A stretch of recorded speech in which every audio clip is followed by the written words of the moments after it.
Ингушетия вступила в Ассамблею европейских регионов. Это авторитетная организация, которая объединяет в своих рядах более 250 территориальных образований из 25 стран.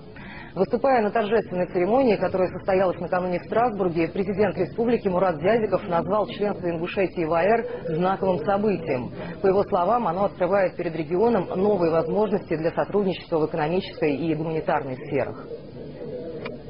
Это решение совместных проектов в области культуры, образования, здравоохранения.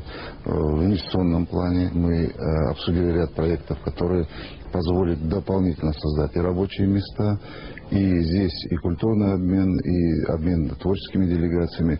Но это не дорога с односторонним движением. В Ингушетии есть тоже что показать. У нас тоже добрые традиции, многовековые.